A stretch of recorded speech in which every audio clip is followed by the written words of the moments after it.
तो conditional probability का हम लोग एक फॉर्मूला ऑलरेडी सीख चुके हैं कि प्रोबेबिलिटी ऑफ ए अपॉन में बी इक्वल होता है। पहले तो इसका मतलब समझाइए क्या होता है। प्रोबेबिलिटी किसकी? ए की। कब? जब बी हो चुका है।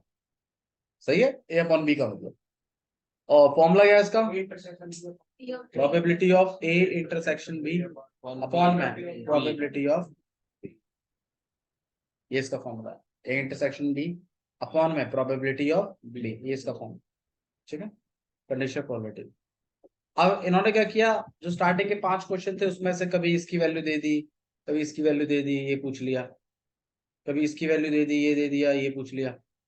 ऐसे वो आपको क्वेश्चंस दे रहा था। क्वेश्चन नंबर 6 पहला ऐसा क्वेश्चन आया है जिसमें वो डायरेक्ट वैल्यूज नहीं दे रहा, आपको इवेंट्स बना के दे रहा है और आपसे कह रहा है मेरे को ई अपॉन एफ बताओ, ई अपॉन एफ इवेंट बताइए। तो आइए करते हैं इसको। तो एक कॉइन को 3 बार उछाला गया तो आउटकम्स तो बता दीजिए पहले, क्या क्या पॉसिबिलिटी बन सकती है।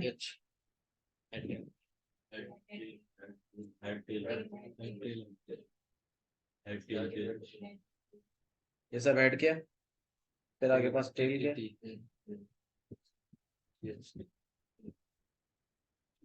ये सब किसके साथ है? टेल के साथ। अच्छा जी, तो ये सारे के सारे पॉसिबल आउटकम्स लिख लिए मैंने। अब मुझे जो बताना है वो बताना है probability of E upon F.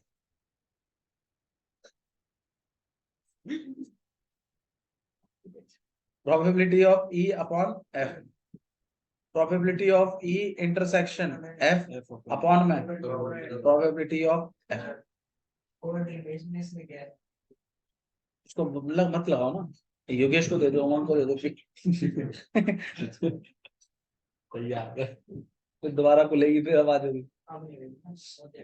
चलो, ए इंटरसेक्शन एफ, क्या मतलब है ए इंटरसेक्शन एफ का? तो ई और एफ दोनों में आ रहे हैं। ए इंटरसेक्शन एफ का मतलब क्या है? जो दोनों में आ रहे हैं। ऐसे आउटकम जिसमें ई भी हो रहा हो और एफ भी हो रहा हो। तो मैं देखो, हमें इस चीज को कैलकुलेट करने के लिए ये चीज की प्रोबेबिलिटी भी निकालनी पड़ेगी, इसकी भी निकालनी पड़ेगी। तो इसकी प्रोबेबिलिटी निकालते हैं पहले, ई इंटरसेक्शन एफ। अब ई इंटरसेक्शन एफ का मतलब हो रहा हो ऐसे आउटकम्स फेवर में आएंगे जिसमें ई और एफ दोनों हो रहे हो। भाई मतलब हेड भी आ रहा हो थर्ड टॉस पे और पहले 2 टॉस पर कौन हो? हेड हो, हेड हो। तो भाई मेरे ख्याल से एक ही फेवरेबल है आपका, ए ही है जिसमें थर्ड पे भी हेड है और पहले 2 पे भी क्या है? हेड है। इसमें पहले 2 पे हेड है लेकिन थर्ड पे नहीं है। इसमें पहले 2 पे ही नहीं है, थर्ड पे है। तो मतलब किसी में कोई फेवरेट, मतलब ये किसी में ई हो रहा है खाली, किसी में एफ हो रहा है, किसी में, मतलब ये एक ही आउटकम है जिसमें ई और एफ दोनों हो रहे हैं, तो वही फेवर में होंगे इंटरसेक्शन के। तो भाई एक ही है अपॉन में 8। ठीक है। अच्छा जी, now probability of F. Probability of F का मतलब पहले 2 पे क्या होना चाहिए? तो भाई पहले 2 पे हेड हो, ऐसा एक तो इसमें हो रहा है, इसमें हो रहा है, इसमें बात नहीं। 2 पहले 2 पे ना सिर्फ ये नहीं, तो बस यही 2 ही है। तो 2 अपॉन में, तो इसकी वैल्यू तो ये है, इसकी वैल्यू ये है। तो आपको फॉर्मूले में प्लेस करना है बस 1/8 और 2/8। 8 से 8 कट गया, 1/8। बोलो भाई। इसमें खाली ई की प्रोबेबिलिटी क्या होगी? Head on third toss. भाई प्रोबेबिलिटी ऑफ ई अगर निकालना हो योगेश, थर्ड टॉस पे हेड चाहिए, तो एक तो ये फेवर में, ये ये थर्ड टॉस पे हेड चाहिए, एक हो गया, 2 ये भी नहीं है, 4 है फेवर में, 4/8, 1/। सही है, तो ऐसा निकालना। ठीक है, नेक्स्ट क्वेश्चन देखिए, क्वेश्चन नंबर 6 का ये फर्स्ट पार्ट था, सेकंड करा रहे हैं।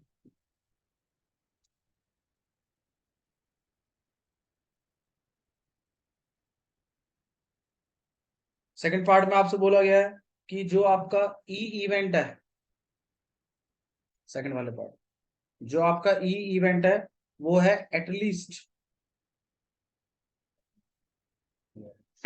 To head. अगर दो और दो तो ज्यादा है। हाँ, एटलीस्ट टू हेड का मतलब क्या होता है? कम से कम दो है। कम से कम दो हेड तो होने ही चाहिए। अब कम से कम दो हेड का मतलब होता है ये कम से कम है, इससे ऊपर है मामला। जैसे फॉर एग्जांपल हम बोले भाई योगी चल पार्टी करते हैं, क्योंकि बोले हाँ मेरी पॉकेट में कम से कम 500 रुपए तो है। अब 500 रुपए कम से कम है, वो मामला उससे ज्यादा ही। ऊपर ही है। योगेश घर गया पेपर दे के मैथ्स का, पापा ने पूछा बेटा कितने नंबर आएंगे, कम से कम 60 तो आएंगे आएंगे भाई। तो इसका मतलब है 60 से ऊपर आएंगे, 61 62 ऐसे 100 भी आ सकते हैं। ठीक है। अच्छा, और एटमोस्ट का मतलब क्या होता है? ज्यादा से ज्यादा, वो उसकी मैक्सिमम लिमिट है। मतलब जो वो कहते हैं ना उसकी वो लिमिट सेट करते हैं उसकी। एटलीस्ट कहता है कम से कम, तो वो उसकी कम से कम लिमिट सेट कर देता है, उससे ऊपर चलता है मामला। एटमोस्ट मतलब ज्यादा से ज्यादा, तो वो उसकी मैक्सिमम लिमिट सेट करते हैं। तो इसमें लिखा हुआ है at least two head, at most two head. अब आपसे बोला है प्रोबेबिलिटी ऑफ ई अपॉन में एफ, तो probability of E intersection F upon में प्रोबेबिलिटी ऑफ एफ। तो चलिए पहले प्रोबेबिलिटी ऑफ एफ निकाल देते हैं। हाँ भाई योगेश, आप ही मदद कर सकते हो हमारी, बताइए। प्रोबेबिलिटी ऑफ एफ का मतलब एटमोस्ट टू हेड। अब एटमोस्ट टू हेड का मतलब क्या है? ज्यादा से ज्यादा दो। मतलब अगर एक हेड भी नहीं है तो भी फेवर में है, एक है तो भी फेवर में है, और दो हैं तो भी फेवर में। ये मतलब ज्यादा से ज्यादा है। तो बताइए कौन कौन से फेवर में रहेंगे? ये रहेगा क्या फेवर में? ये ये है, ये भी है, मेरे ख्याल से सारे ही हैं, बस एक पहला वाला ही नहीं है। तो इसका कितना होगा? 3/8 का आएगा भाई। अबे ये भी होगा यार, ये भी होगा, ये भी होगा। ठीक नहीं? हाँ भाई, probability of E intersection F मतलब क्या होता है? ऐसे आउटकम जिसमें ई और एफ मतलब दोनों होने चाहिए। तो पहले काम करते हैं, ई और एफ का इंटरसेक्शन तो खोज लो पहले। एफ क्या कहता है? 0 हेड भी अलाउ करूंगा, 1 हेड भी अलाउ करूंगा, 2 हेड भी अलाउ करूंगा। ई क्या कहता है? ये आपका कम से कम है, तो मतलब 2 हेड और 3 हो तो भी सही है। अब आप बता दीजिए इंटरसेक्शन क्या है दोनों का? 2 हेड ही तो है इंटरसेक्शन जो दोनों में आ रहे हैं। तो ऐसे आउटकम ढूंढिए जिसमें 2 हेड आ रहे हैं। 3 भी नहीं चलेंगे, 2 ही चलेंगे। तो भाई एक तो ये फेवर में है, एक ये, एक ये, और कोई है नहीं। तो कितना आएगा इसका? 3 अपॉन में 1, फॉर्मूले में लगा दीजिए। 3 अपॉन में 8 अपॉन में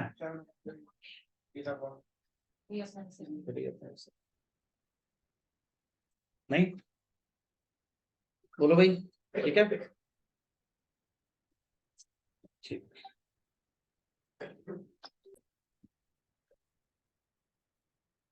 तुरंत अगले जन्म में लेडीज था, तुरंत बात करना बंद करो। ठीक है भाई, तो यहाँ पे ई इंटरसेक्शन एफ में इस तरीके से आप करेंगे। अच्छा, अब एक चीज और नोटिस करने वाली है। देखो, ई अपॉन एफ को निकालने का फॉर्मूला है आपके पास, बिल्कुल सही है। इससे अगली एक्सरसाइज जो है उसमें आप ई अपॉन एफ डायरेक्ट निकालेंगे। तो मैं आपको डायरेक्ट भी बता देता हूं कैसे निकालते हैं ई अपॉन एफ। प्रोबेबिलिटी ऑफ, देखो जैसे इसमें हमारा थोड़ा इजीली हो जाएगा। Probability of E upon F निकालना था आपको इसमें। ई क्या था? थर्ड टॉस पे। एफ क्या था? पहले दो टॉस पे। अब ई अपॉन एफ का मतलब क्या होता है वो और समझा दो मुझे। प्रोबेबिलिटी ऑफ ए जब एफ हो चुका प्रोबेबिलिटी बताइए ई इवेंट की जब एफ हो चुका है, ये है इसका मतलब। तो एफ हो चुका है ना, तो एफ कर दीजिए। अब आप बताइए एफ क्या कहता है इवेंट? फर्स्ट टू टॉस पे हेड। पहले दो टॉस पे हेड आना चाहिए, ये कहता है एफ। तो बताइए भाई पहले दो टॉस पे हेड कौन कौन से में आता है? बताओ भाई। एक तो आता है इसमें, सही है, और एक इसमें, और बस यही है। अब एफ करवा दिया मैंने, तो अब ध्यान रखिएगा अब मेरे टोटल आउटकम 8 नहीं है, मतलब अब मुझे इन इवेंटों में प्रोबेबिलिटी बतानी है किसकी, ई की। मेरी बात सुनो मैं क्या कह रहा हूं, ई अपॉन एफ का मतलब है एफ हो चुका है, तो एफ हो चुका है ना, तो एफ कराने के बाद जो सिलेक्ट हो रहा है उनको अब टोटल आउटकम मानेंगे आप। मेरी बात समझ में आ रही है मैं क्या कह रहा हूं भाई। एफ क्या कहता था, पहले दो पे हेड आना चाहिए, तो मैंने सिलेक्ट किया तो मेरे को पता चला ऐसे ऐसे दो ही है खाली। अब इनमें बताओ ई इवेंट की प्रोबेबिलिटी बताइए। ई इवेंट क्या कहता है, थर्ड पे हेड होना चाहिए, तो बताओ इन दोनों में किस में होता है, एक ही में ही है, तो बताओ इसका आंसर कितना होगा। 1/2। तो आप चेक कर लीजिए।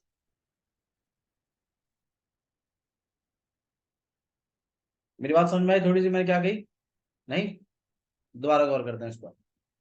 हेड ऑन, देखो ई और एफ दो इवेंट थे, एक तरीका तो ये है फॉर्मूले के थ्रू, एक तरीका और भी है डायरेक्ट।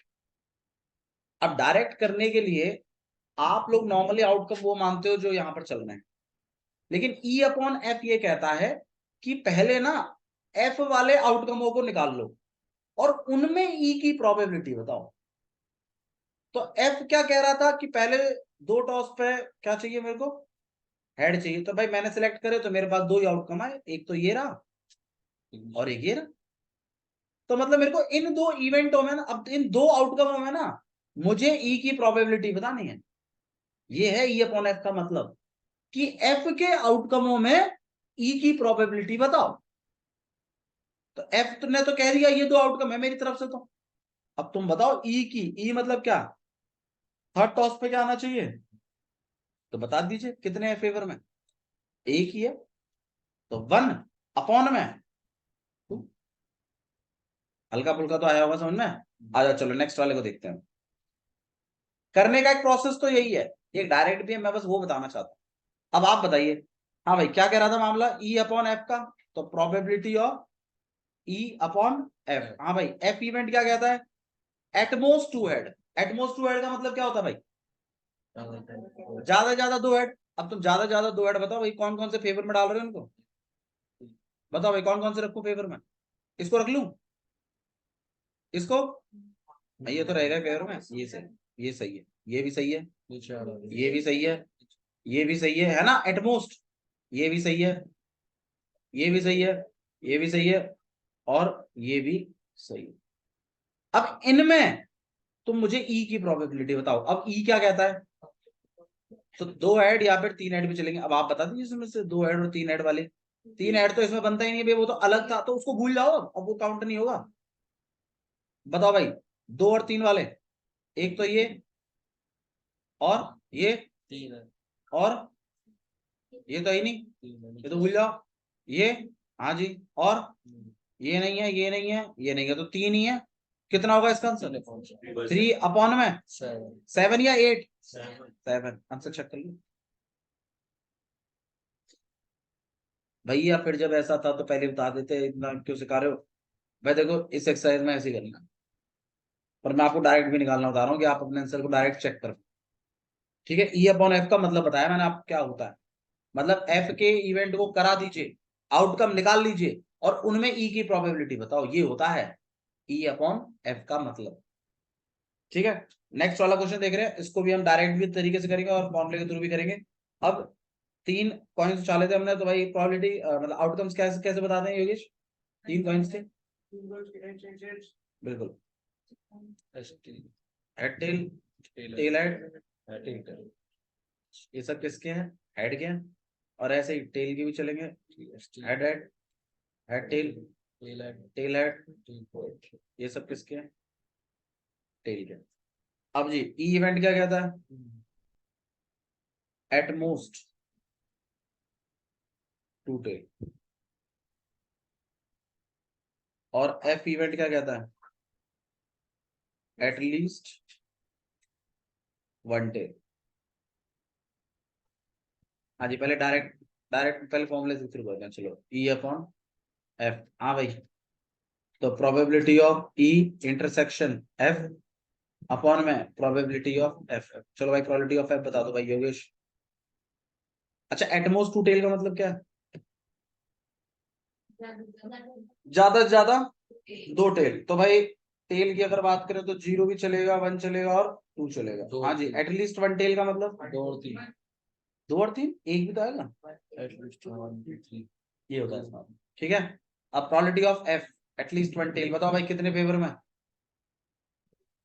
भाई 1 है तो भी फेवर में, 2 है तो भी फेवर में, 3 है तो भी फेवर में, मेरे ख्याल से पहले वाले को छोड़ के बाकी सारे ही हैं। 7 है। तो 7 अपॉन में 8, सही है। अच्छा, probability of E intersection F, मतलब ई और एफ दोनों हो रहे हो, तो पहले देख तो लीजिए दोनों में क्या क्या कॉमन है। एक तो 1 है दोनों में, एक 2 है। भाई ऐसे आउटकम बताइए जिसमें टेल 1 और 2 है, तो बताइए कौन कौन से भाई? एक तो ये नहीं आएगा, ये भी तो नहीं आएगा 3 है इसमें। भाई, बाकी सब में 1 2 टेल चल रहे हैं, पहले और लास्ट वाले में नहीं। इसमें 3 टेल आ रहे हैं, इसमें एक भी टेल नहीं आ रहा। 6/8 तो भाई 6 अपॉन, तो फॉर्मूला लगा रहे हैं हम लोग, 6/8 अपॉन में 7/8, काटा पीटी कर करा के 6/7 ये बिल्कुल सही। ठीक है, डायरेक्ट भी निकाल देते हैं। अब डायरेक्ट बताइए, डायरेक्ट मामला क्या कह रहा है कि, हाँ जी, 7 probability of EF E upon F, मतलब एफ कर दो, एफ कर दो मतलब 1 2 3 टेल वाले बताओ। तो भाई मेरे ख्याल से इस वाले को छोड़कर बाकी सारे फेवर में। अब इनमें तुम मुझे ई की प्रोबेबिलिटी बताओ, कहता है 0 1 2 वाले टेल बताओ, तो इनमें बता दीजिए 0 1 2 टेल वाले। भाई ये है 1 में तो आ ही जाएगा, ये भी 1 में आ रहा है, 2 में भी आ रहा है, 1 में आ रहा है, 2 में आ रहा है, 2 में आ रहा है। इसको नहीं लेना। कितने हैं ये? 6 अपॉन में,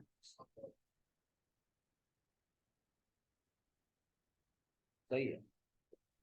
ठीक है, तो ई अपॉन एफ निकालने का डायरेक्ट भी है और फॉर्मूले के थ्रू भी है, आपको इस एक्सरसाइज में फॉर्मूले के थ्रू ही करना है। ठीक है, चलिए क्वेश्चन नंबर 7 देख रहे हैं हम लोग।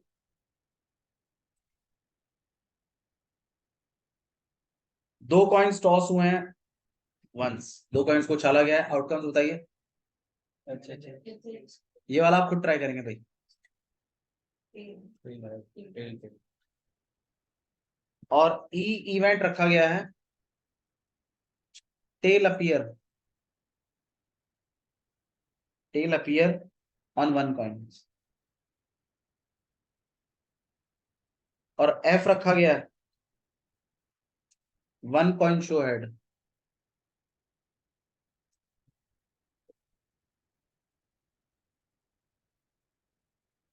ये बताइए probability of E upon F.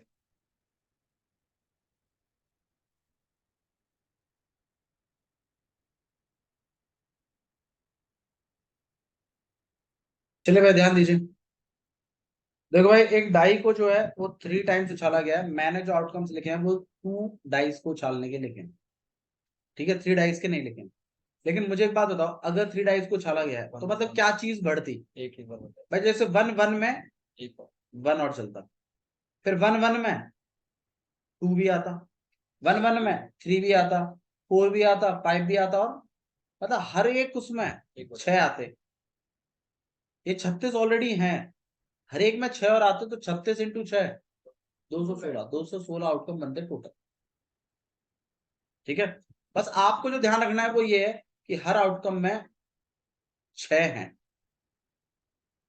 इसमें 6 है, 1 2 3 4 5 6 पीछे लगेगा तीसरे वाले का। इसमें भी 1 2 1 1 2 2 1 2 3 1 2 4 1 2 5 1 2 6, हर एक आउटकम में 6 हैं। आप इतना भी फिलहाल के लिए फोकस बनाइए। ठीक है, तो एक कॉइन को कितनी बार उछाला, एक डाई को 3 बार फेंका गया है। ई इवेंट कहता है 4 appear on the third toss, on the third toss, और एफ कहता है 6 एंड 5 अपीयर रेस्पेक्टिवली, मतलब ऑर्डर मैटर कर रहा है, ऑन फर्स्ट 2 टॉस। देखो भाई इसने यहां पर रेस्पेक्टिवली मैट लिखवाया है, अपीयर रेस्पेक्टिवली, मतलब ऑर्डर मैटर करेगा, मतलब 6 पहले आना चाहिए और 5 बाद में आना चाहिए, ये कह रहा हूं। आपको प्रोबेबिलिटी बतानी है E अपॉन F की। प्रोबेबिलिटी बनेगी E इंटरसेक्शन F की अपॉन में प्रोबेबिलिटी ऑफ F की। आप एक काम करिए, पहले मुझे F वाली बता दीजिए। आप प्रोबेबिलिटी ऑफ F कैलकुलेट कराओ पहले। F क्या कहता है? पहले 6 आना चाहिए 1/36 और फिर क्या आना चाहिए? अभी 5। 1/36 सही बात है, पहले 6 आना चाहिए फिर क्या आना चाहिए? 5। तो आप बता दीजिए, पहले स्टार्टिंग में 6 आए और उसके बाद 5 आए, तो 6 5 1, 6 5 2, 6 5 3, 6 5 4, 6 5 5, 6 5 6, तो ऐसे टोटल 6 आउटकम बैठेंगे 216 में से। सही बात है, तो मतलब इसका आएगा 6 अपॉन में 16 और काट पीट के 1/36 भी आएगा। लेकिन मैं तो आपको सजेस्ट करूंगा आप क्या रखे रखिएगा इसको 6 अपॉन में 216, क्योंकि बाद में कटेगा मान। अच्छा, अब इंटरसेक्शन ये नहीं आया तो बताओ भाई। नहीं क्लियर है सबको? पीयूष ठीक है। Probability of E intersection F का मतलब समझा दो मेरे को। ऐसे आउटकम जिसमें दोनों हो रहे हो, मतलब पहले दो पे तो 6 और 5 आ रहा हो, और ई क्या कहता है 4 अपीयर ऑन, और चौथे वाले और तीसरे वाले पे कौन आ रहा हो 4 आ रहा हो। बताना कौन सा आउटकम होगा? 6 5 4 वाला। 6 5 की रेंज में 6 थे ना, उसमें 4 वाला ही चलेगा, मतलब एक ही आउटकम है फिर। नहीं है? अब इन बातों उठा के इधर रखना आपको अपॉन में।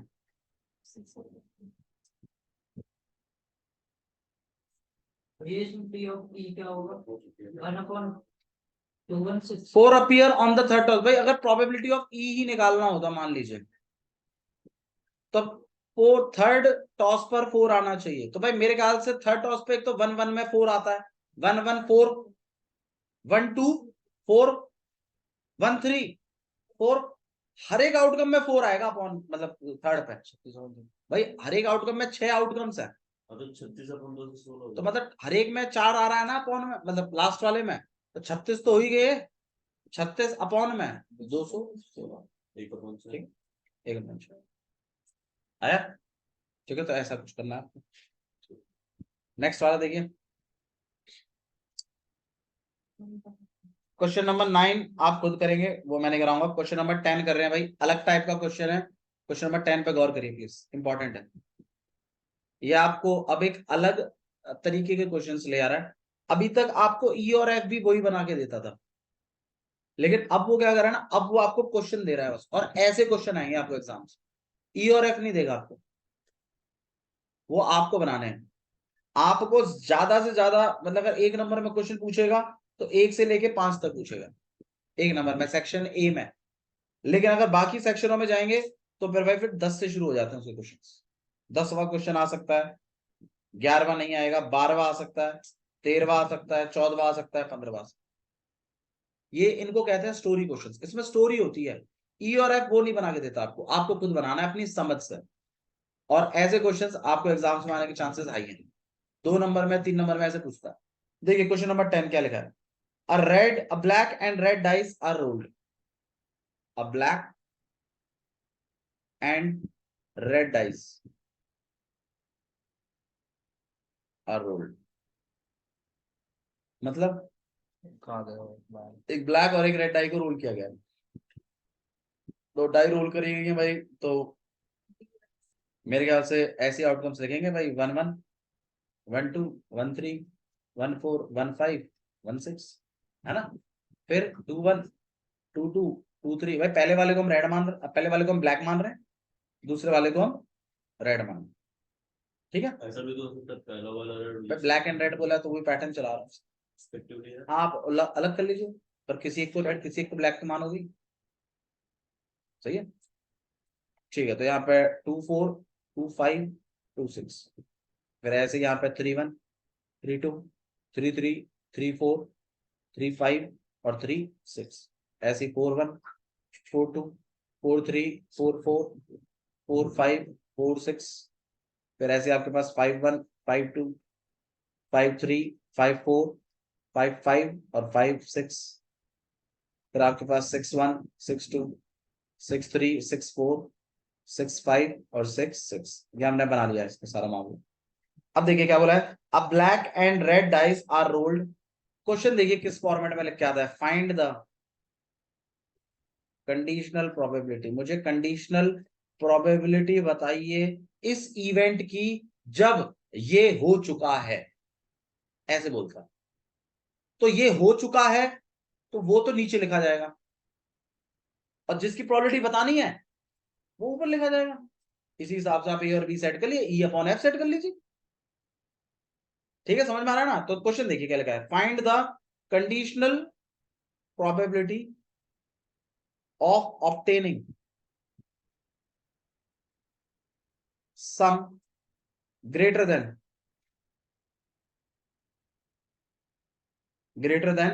9, given that black die is 5, ये लिखा हुआ क्वेश्चन। अब आप बता दीजिए ए इवेंट किसको सेट करो, जिसकी प्रोबेबिलिटी बतानी है उसको ये बना लेते हैं। बताओ भाई किसकी प्रोबेबिलिटी बतानी है मेरे को, सम ग्रेटर होना चाहिए 9 से, 9 भी नहीं होना चाहिए, ग्रेटर ही होना चाहिए। और B event black die 5, probability बताएंगे हम ए अपॉन बी की। फॉर्मूला बनता है probability of A intersection B upon में प्रोबेबिलिटी ऑफ बी। एक बार 18 पता नहीं, देखना पड़ेगा। हाँ भाई, पहले प्रोबेबिलिटी ऑफ बी बता दीजिए। पहले बी कहता क्या है वो तो बता दो मुझे। बी कहता है ब्लैक डाई पे, ब्लैक डाई क्या होना चाहिए 5।